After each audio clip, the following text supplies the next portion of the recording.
All right, so we will begin with our class for today. Shania, I would request you to please switch on your camera. All right, thank you. Is my screen visible? Is a Word document visible? Yes, sir.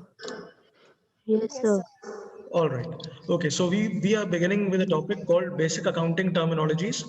This again is a topic from the first unit of the subject accounting, financial accounting and analysis. So we are just quickly go through certain basic terminologies. I'm very sure that you have heard these terms. You have been studying commerce for quite some time now, and these terms have, I'm very sure that they have come across. Maybe they may need a certain further explanation, which I will do over here. But I'm very sure that most of these terms have been read by you. So we'll quickly go through these terms one by one. All right, Akarshi, please मेरी help करना. एक एक definition को read करते जाना and then please take a pause so that I can explain it to you. All right, Akarshi, Okay, please sir. start. Please begin. Basic accounting terminologies. Accounts receivable AR. Accounts receivable AR definition: the amount of money owned by the customers or clients to a business after goods and services have been delivered and or used. Okay. The Accounting first, बस Akarshi, please एक read करके pause ले लेना so that I can explain it to you. Okay, First, sir. first basic terminology is accounts receivable. ठीक है, accounts receivable का बहुत simple सा मतलब है, अगर मैं हम लोग एक बिजनेस है, हमारी एक कंपनी है ITCPS लिमिटेड, और हम अपने पुराने वाले एग्जांपल से कंटिन्यू कर रहे हैं.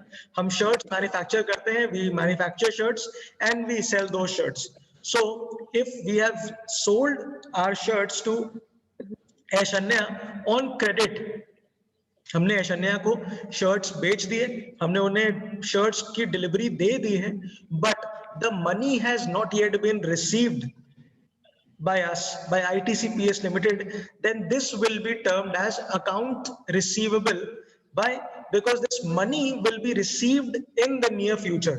When the payment is finally made by Aishanya, it will be received by us. But until that money is received, Aishanya's account will be called account receivable by the business. इसका opposite भी एक term होता है accounts payable. ठीक है, अब accounts payable का मतलब क्या होता है? जिस समय जब हमने ITCPS लिमिटेड ने शर्ट्स बनाई होंगी तो आपको याद होगा, हमने रॉ मटेरियल था हमारा कॉटन बेल्स हमने खरीदे होंगे. कॉटन बेल्स क्या होते हैं? कॉटन के बड़े बड़े रोल्स होते हैं, बहुत, they are very very huge cotton rolls, और उन्हीं में से कॉटन को इस्तेमाल किया जाता है in order to produce garments, cotton garments. तो क्या है, अगर हमने कॉटन बेल्स को परचेज किया है और पूनम वेंडर है, कॉटन बेल्स हमें पूनम प्रोवाइड कर रही है, पूनम की कंपनी है और पूनम प्रोवाइड कर रही है हमें कॉटन बेल्स, तो उस केस में अगर हमने पूनम से क्रेडिट पर लिया हुआ है ये कॉटन, अगर हमने उनसे उधार पर लिया हुआ है कॉटन और अगर पेमेंट नहीं किया है हमने अभी तक, then Poonam's account will be called account payable, जब तक हम उनका पेमेंट नहीं कर देते. हमें आगे पेमेंट करना होगा, so it becomes account payable. जब हमें पैसा लेना था ऐशन्या से, then ऐशन्या's account became accounts receivable for us. Is it clear? चलो, let's move ahead. Accounting read करना please Aakarshi. So accounting ACCG. Accounting ACCG definition: a systematic way of recording and reporting financial transaction for a business or an organization. Okay, सब accounting क्या है, बहुत basic से हमने बात करी थी. अकाउंटिंग क्या था? एक पूरा प्रोसेस था, एक सिस्टमैटिक प्रोसेस था जिसमें हम ट्रांजैक्शंस को रिकॉर्ड कर रहे थे एंड फाइनली रिपोर्ट कर रहे थे. हम फाइनेंशियल ट्रांजैक्शंस को सबसे पहले, जब भी कोई सेल हुई तो हमने उसको रिकॉर्ड किया, कोई अगर हमने परचेज किया तो हमने अपने बुक्स में उसको रिकॉर्ड किया, हमने ट्रांजैक्शन दिखाया कि हाँ हमने इस ये पर्टिकुलर सेल या ये पर्टिकुलर परचेज हमने करी है. And after a particular transaction has been done at the end of a certain period, हो सकता है 3 महीने, हो सकता है 6 महीने, हो सकता है साल भर के बाद में हम ये ट्रांजैक्शन ये जो हमने रिकॉर्ड किए इनको हम रिपोर्ट करेंगे, हम मैनेजमेंट को रिपोर्ट करेंगे, हम अपने शेयर होल्डर्स को रिपोर्ट करेंगे। और आपको याद होगा यूजर्स ऑफ अकाउंटिंग हमने पढ़े थे लास्ट क्लास में, तो वो सारे यूजर्स जो थे वो हमारे अकाउंट्स को देखेंगे, they will view our accounts and they will make use of our accounts. So we will first record and then we will report financial transactions. This is what accounting is all about. Accounts payable read कर दीजिएगा please.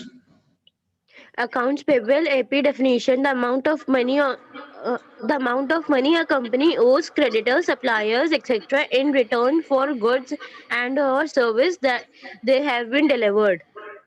Okay हमने भी बात कर ली इस बारे में कि अकाउंट्स रिसीवेबल जहां पर हमें पैसा रिसीव करना था, where we have made a sale और we have delivered certain goods but the payment has not been received, that is accounts receivable.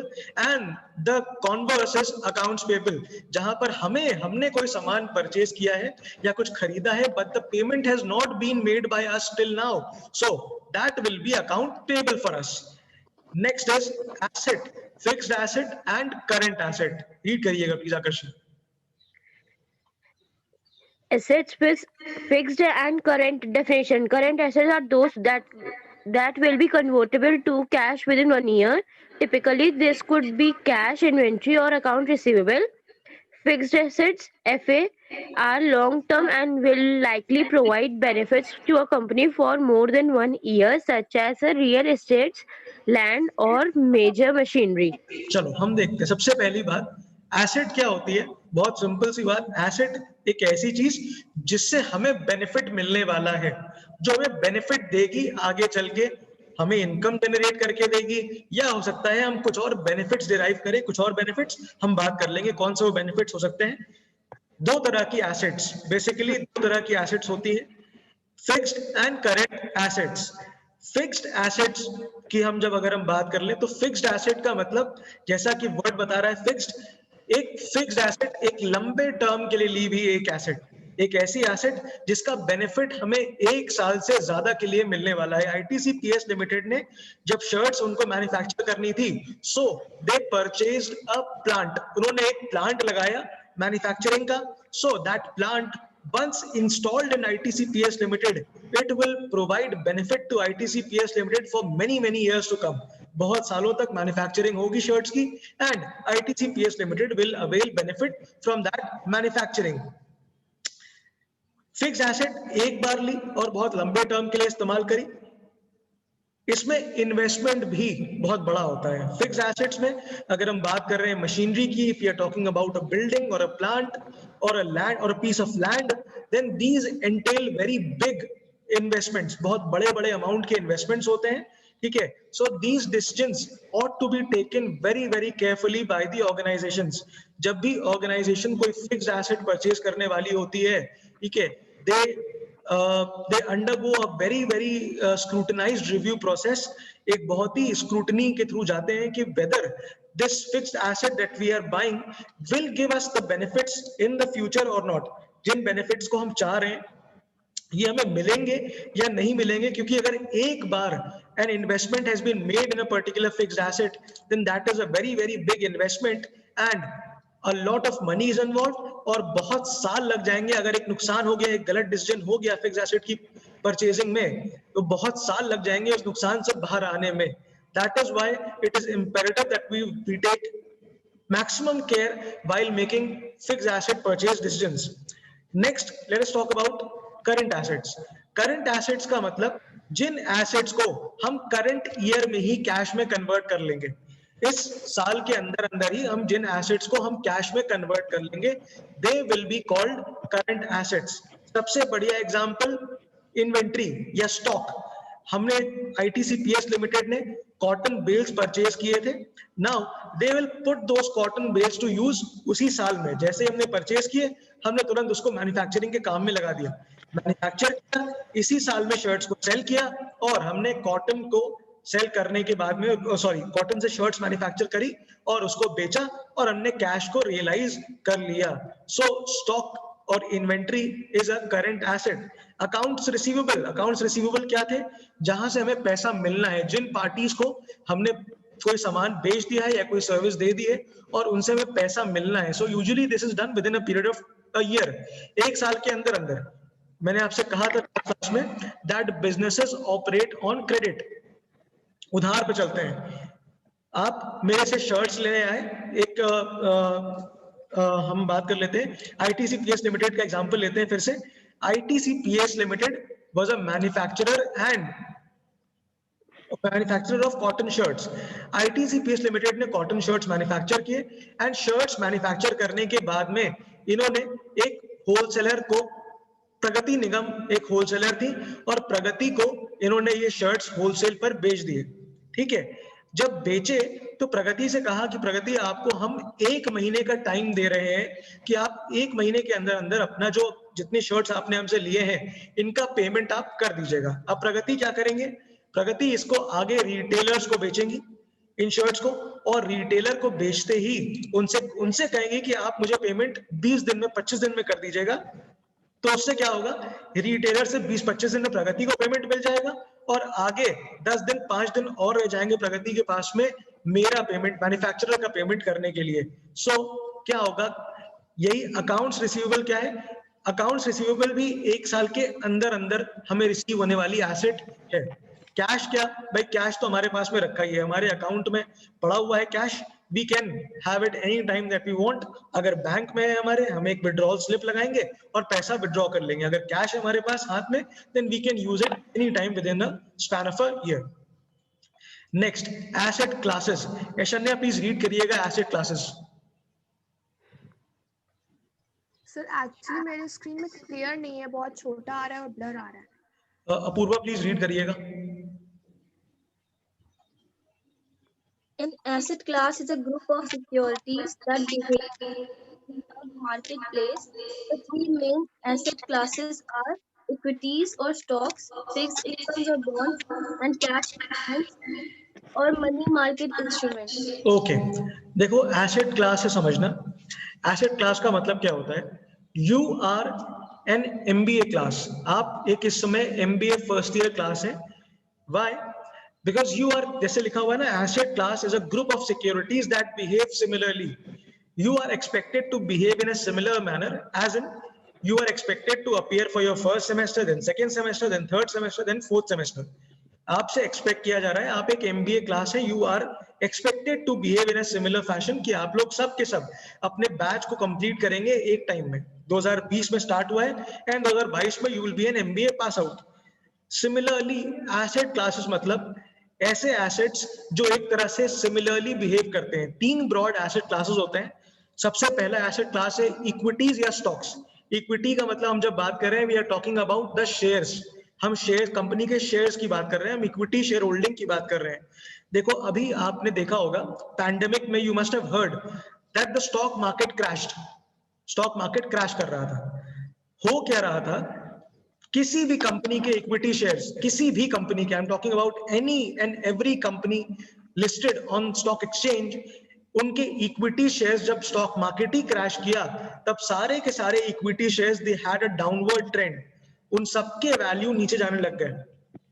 आप अभी इसको हो सकता है इतना डिटेल्ड अभी आप ना समझे, just hang on with me, आप मेरे संग चलते रहना. मेरी कोशिश रहेगी कि आपको मैं मार्केट्स के बारे में भी एंड स्टॉक्स के बारे में भी और बेहतर समझाता जाऊं. अभी बहुत बेसिकली समझना कि जब स्टॉक मार्केट क्रैश किया, स्टॉक मार्केट क्रैश करने का मतलब है कि स्टॉक मार्केट क्या होता है, सेंसेक्स और निफ्टी पे चलता है. 2 इंडेक्स होते हैं, नेशनल स्टॉक एक्सचेंज की इंडेक्स है Nifty and Bombay stock exchange की इंडेक्स है सेंसेक्स. तो क्या होता है, सेंसेक्स इस वक्त चल रहा है 48,000 पॉइंट्स के आसपास में एंड निफ्टी इस वक्त चल रहा है 14,000 पॉइंट्स के आसपास में. जब ये नीचे जाते हैं, जब ये नीचे गिरना शुरू हो जाते हैं तो, और जब बहुत भारी मात्रा में गिरते हैं 10%, 20%, then it is called a crash. Market crash बोला जाता है इसको. और मार्केट क्रैश में होता क्या है, मतलब क्या होता है, बहुत सिंपल सा मतलब है, आपके बिजनेसेस जितने भी कंपनीज हैं they are performing poorly in the market. Why are they performing poorly? समझो, जब पैंडेमिक आया तब सेल्स हर एक की नीचे गई.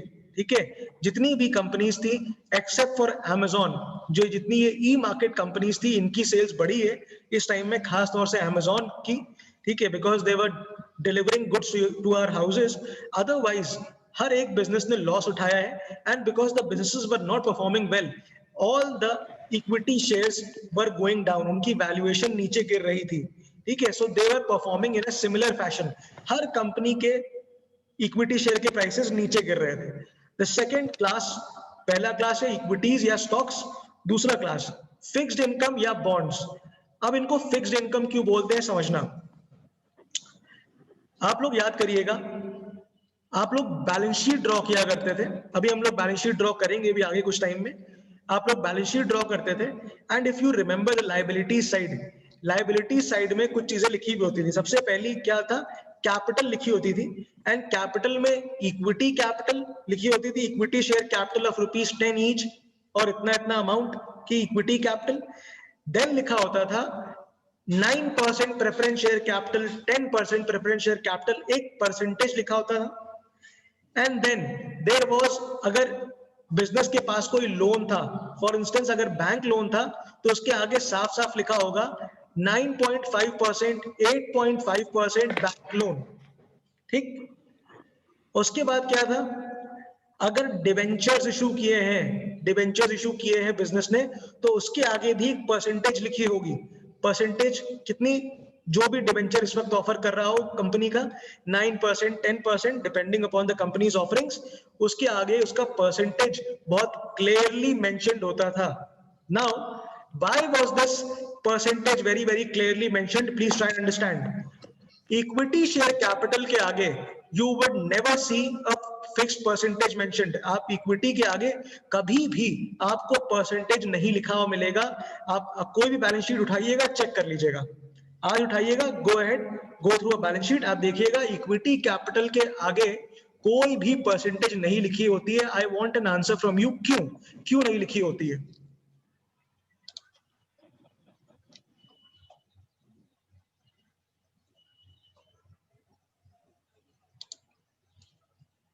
कोई ट्राई करना चाहेगा? Aakarshi, can you please repeat the question? मैंने ये कहा कि हम लोग जब बैलेंस शीट्स ड्रॉ किया करते थे, then we must have observed that on the liability side equity share capital was mentioned, but no percentage was mentioned before equity capital. कभी भी आप 9.5%, 9%, 8.5% इक्विटी कैपिटल आपने कभी लिखी हुई नहीं देखी होगी. क्या देखी है किसी ने? नहीं. तो क्यों नहीं लिखी हुई देखी है? परसेंटेज क्यों नहीं लिखा हुआ होता है? Sir, because in equity there is no fixed interest, no fixed dividend. No fix dividend. Yes, good sir. Priya, good answer. Equity में कभी भी कोई फिक्स्ड अमाउंट ऑफ डिविडेंड नहीं होता. क्या होता है, देखो आप लोग को मैं एक एग्जांपल दे रहा हूं, आप समझ जाना इस बात से. इक्विटी शेयर होल्डर्स के लिए कहा जाता है कि ये कंपनी के दुख के और सुख के दोनों के साथी हैं. मतलब अगर कंपनी को लॉस हो जाएगा, ठीक है, उस केस में equity share holders will be paid nothing. Equity share holders को कोई क्लेम नहीं बनेगा, क्योंकि उनके आगे कोई फिक्स परसेंटेज नहीं लिखी है. अगर कंपनी को प्रॉफिट होगा तो इक्विटी शेयर होल्डर्स को डिविडेंड मिलेगा. क्यों? I had mentioned that dividend is called लाभ अंश इन Hindi. Why? Because it is paid out of the profits that have been earned by the company. अगर कंपनी ने प्रॉफिट अर्न किया है तब कंपनी डिविडेंड डिक्लेयर करेगी. But if a company has incurred loss, it is under no compulsion to declare a dividend. अब आप मुझे answer करना, इसका दूसरा एस्पेक्ट देखते हैं. देखो, प्रिया ने एकदम सही आंसर किया कि इनको कोई फिक्स परसेंटेज डिविडेंड का नहीं मिलता. On the contrary, whenever you will see debentures, आपको जब भी डिवेंचर होल्डर्स दिखेंगे बैलेंस शीट में, you will always find that a percentage is mentioned right before debenture holders.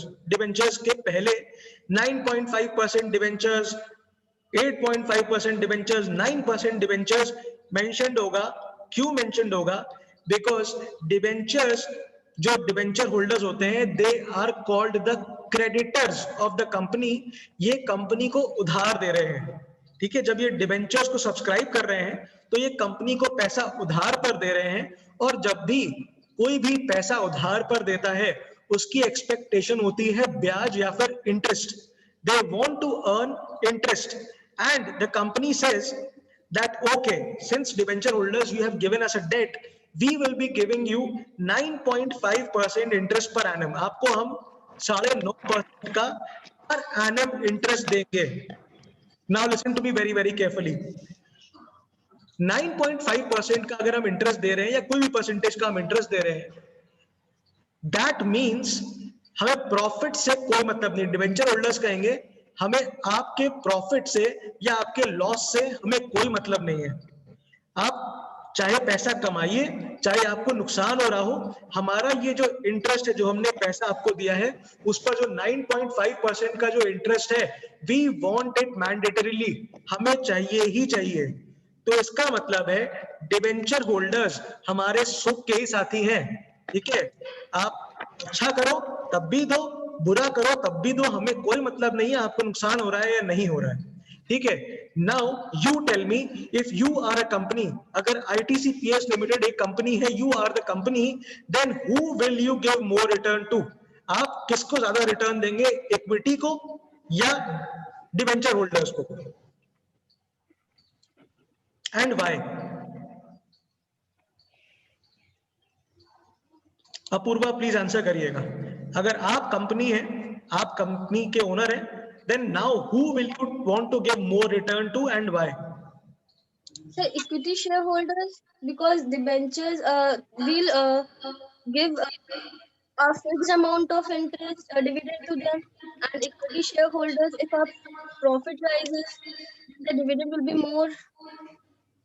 एकदम सही कह रहे हो अपूर्वा, क्योंकि इक्विटी शेयर होल्डर्स हमारे दुख के भी भागीदार हैं. तो ऐसे मित्र, the friends who stand with us during rain, we also want to stand with them during our good days. ठीक है, जो दोस्त हमारे दुख के समय में खड़े होते हैं, we want to be there in good times also. ठीक है, और हम चाहेंगे कि जितना ज्यादा से ज्यादा बेनिफिट हमारे ऐसे दोस्तों को पहुंच सके, उतना हम पहुंचाएंगे. So the similar thing will be done by a company. Company will want to provide maximum returns to equity shareholders, and debenture holder से क्या कहेंगे, ठीक है आपने हमें पैसा दिया है, आपने हमें उधार पैसा दिया है, आपका एक फिक्स परसेंटेज है 9.5%, हम खराब करेंगे तब भी आपको हम 9.5% देंगे, and if we are doing very very well also, then also you will be paid only 9.5%, nothing above that. एक पैसा भी आपको उसके ऊपर हम नहीं पे करने वाले. सो वापस आते हैं अपने टॉपिक के ऊपर. It says there are three main asset classes. पहला था इक्विटीज और स्टॉक्स. नंबर 2 फिक्स्ड इनकम या फिर बॉन्ड्स. नाउ फिक्स्ड इनकम, अभी हमने देखा debentures are fixed income classes of liabilities. हमारे लिए फिक्स्ड इनकम लायबिलिटी है, जिनको हमसे पैसा लेना है, जिनको उनके लिए फिक्स्ड इनकम एसेट है. ठीक है, उनको फिक्स्ड इनकम देकर जाएगी 9.5%. अगर 100 रुपए है तो 9.5% के हिसाब से 9.5 रुपए ही फिक्स्ड इनकम है. ठीक है. बॉन्ड्स, हम जब बात करते हैं बॉन्ड्स की, देखो debentures are issued by private companies और पब्लिक लिमिटेड कंपनीज. ठीक है, but bonds are issued by government companies. जब गवर्नमेंट कंपनीज की बात आती है तब वहां पर टर्म यूज होता है बॉन्ड. ठीक, so bonds are also fixed income securities. Next and the last asset class is cash equivalents और मनी मार्केट इंस्ट्रूमेंट्स. अब आप अगर याद करिए, हम सब ने क्या यहाँ पे सबने कैश फ्लो स्टेटमेंट्स पढ़े हुए हैं? Have you all studied cash flow statements? Okay, so अगर if you go back and remember the cash flow statement, तो सबसे लास्ट में एक पॉइंट आता था cash and cash equivalents. Do you remember that? एकदम आखिरी में आता था cash and cash, opening cash and cash equivalents and closing cash and cash equivalents. अब ये होते क्या है? कैश का हमें पता है, we know it is ready cash, पैसा है. ठीक है, कैश इक्विवेलेंट्स क्या होते हैं? the assets that can be readily converted into cash. ऐसी assets जो बहुत जल्द कैश में कन्वर्ट कर सकते हैं हम जब भी हम चाहें. we can do it in a very very short period of time. that will be a cash equivalent. और आपको याद होगा बैंक में अगर पैसे होते थे, ठीक है, then that was considered a cash equivalent. Why? Because whenever we want we can withdraw money from our bank accounts, हम जब भी चाहें we can go, if we have an ATM card with us, we can go and withdraw bank through an ATM card, and if we do not have an ATM card, we can use withdrawal slips to draw money from bank accounts. So that is also a cash equivalent. Now what are money market instruments? देखो अभी आप मेरे संग आगे और advance चीजें पढ़ोगे, I will explain this to you in detail at that time. अभी समझना मनी मार्केट इंस्ट्रूमेंट्स क्या होते हैं. These are those instruments which can again readily be converted into cash. ये लॉन्ग टर्म इंस्ट्रूमेंट्स नहीं है, ये मनी मार्केट मनी मार्केट का मतलब है शॉर्ट टर्म इंस्ट्रूमेंट्स है ये. इसका मैं आपको एक एग्जांपल दे रहा हूं. टी बिल्स, फुल फॉर्म है treasury bills. Treasury bills issue करता है आरबीआई.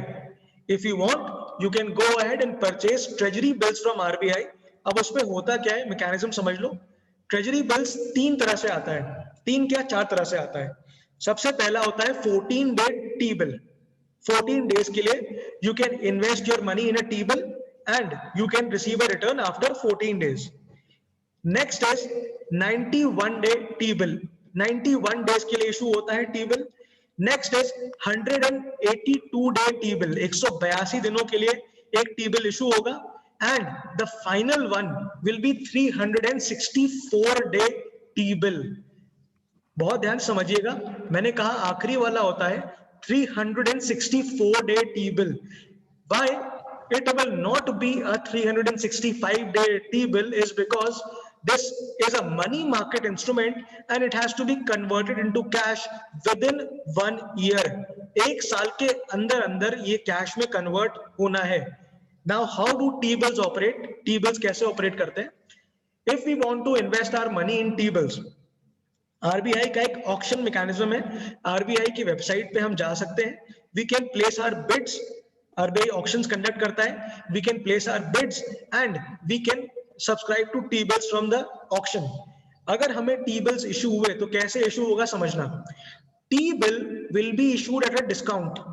डिस्काउंट का मतलब है अगर एक टी बिल 100 रुपए का है, ठीक है, हमने एक 91 डे टी बिल लिया, 100 रुपए का टी बिल है, तो कैसे इशू होगा. हो सकता है हमें 5%, 10% जो भी करंट रेट चल रहा होगा उसके हिसाब से हमें डिस्काउंट पे मिल जाएगा. फॉर इंस्टेंस अगर 10% का डिस्काउंट रेट चल रहा है इस वक्त, तो आरबीआई वो 100 रुपए का ट्रेजरी बिल हमको 90 रुपए में दे देगा.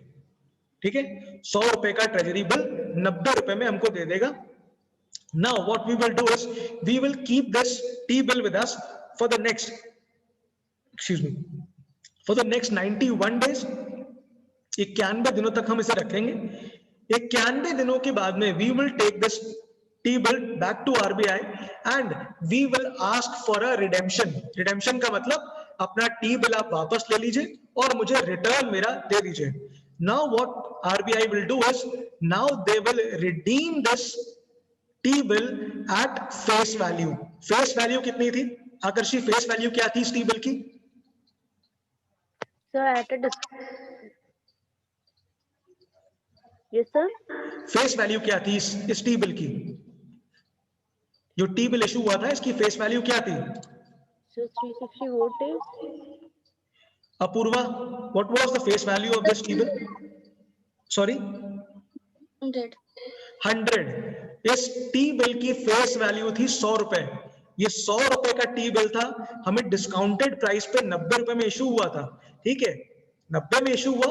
अब रिडेम्पशन के टाइम पे आरबीआई ने कहा give us back our T-bill and we are redeeming this T-bill at the face value. मतलब 90 रुपए पे किए थे, लेकिन जब रिडेम्पशन आया तब 100 रुपए मिल गए. और हुआ कितने टाइम में? 91 डेज में ही ये काम हो गया. ठीक है, 91 डेज में मेरा टी बिल वापस से कैश में कन्वर्ट होके मेरे हाथ में आ गया. अच्छा, मेरा प्रॉफिट कितना हुआ? Sir 10 rupees. 10 रुपीज का प्रॉफिट है मेरा. 90 में खरीदा था, 100 में वापस कर दिया आरबीआई को. 10 रुपीज का मेरा प्रॉफिट है. ठीक है, ये है टी बिल का मैकेनिज्म. एंड टी बिल मैं आपको क्यों समझा रहा हूं? Because this is a money market instrument. तो शॉर्ट टर्म के इंस्ट्रूमेंट्स भी, ये भी एक एसेट क्लास है. This is all about asset classes. Okay, Aishanya next read करिएगा प्लीज बैलेंस शीट.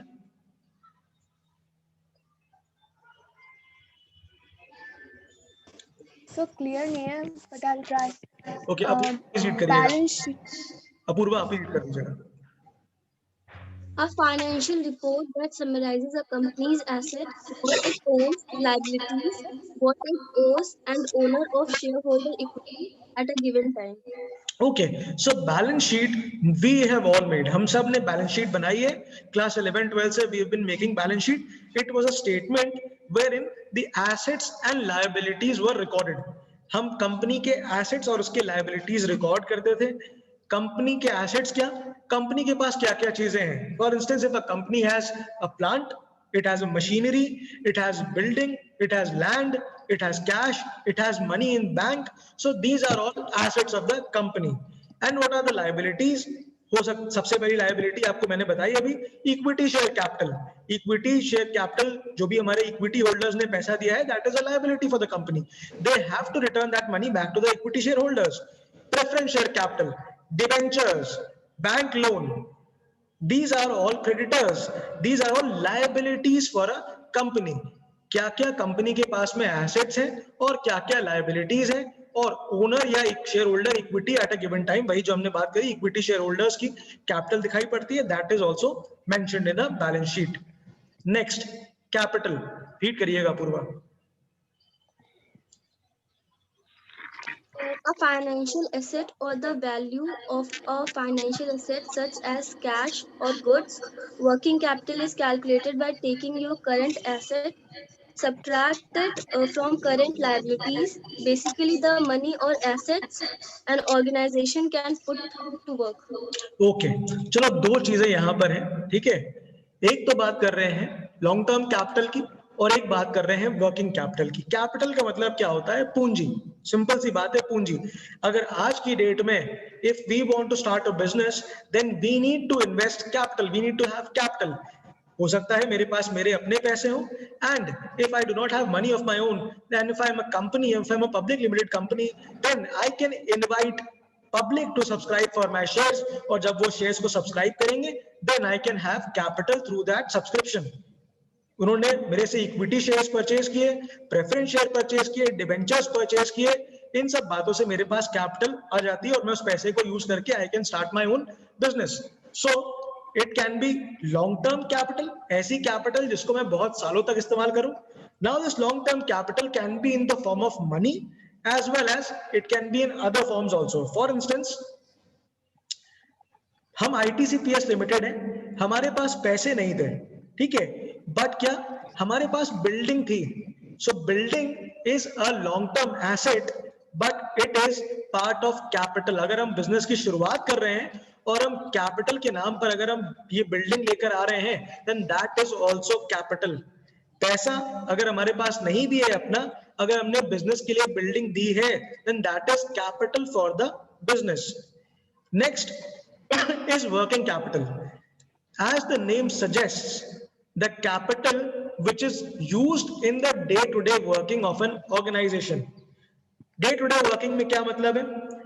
हर दिन हो सकता है हमें रॉ मटेरियल की परचेज के लिए बहुत बार पैसे चाहिए होंगे, हर महीने हम रॉ मटेरियल की परचेज करते होंगे, so we would require money for that. We have to pay salary every month to our employees, so we need money for that. If our premises is a rental premises, then we need money to pay our rent every month, so that will also be required by us. So all these the money that is used to deal with all these expenses, जिनके through हम इन expenses से deal करते हैं, that is called working capital because it helps in our day-to-day working. हमें हर दिन काम करने में हमारी हेल्प करती है ये कैपिटल. ठीक है, we have long term capital, एक बार लगाई capital and then it is used for a very long period of time, 2 साल 3 साल 5 साल over the life of the business. But working capital is used every month. It may be, I mean, it is a short term phenomena. एक साल के अंदर अंदर हम इसे कैलकुलेशन करते हैं वर्किंग कैपिटल रिक्वायरमेंट की. एंड वर्किंग कैपिटल कैलकुलेट करने का फॉर्मूला क्या होता है? Current assets minus current liabilities. ठीक है, you will be studying this in detail in financial management. आप जब financial management पढ़ेंगे सेकेंड सेमेस्टर में, then you will be studying this in detail. Okay, so whatever we have studied up till now, do you have any questions regarding that? If you have, please go ahead and ask them. Sir, the T-bills, they are always issued at discount. Yes, they are always issued at discount and they are redeemed at face value. So there is always a fixed profit from that. Like Yes, yes, in always, here. always. Sir, thank you, sir. Okay, most welcome. Any other question?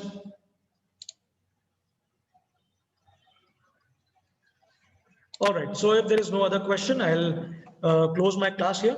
Thank you for being with me. I'll see you in the next class. We'll be starting with management concepts from the next week. कल हमारी accounts की class फिर होगी.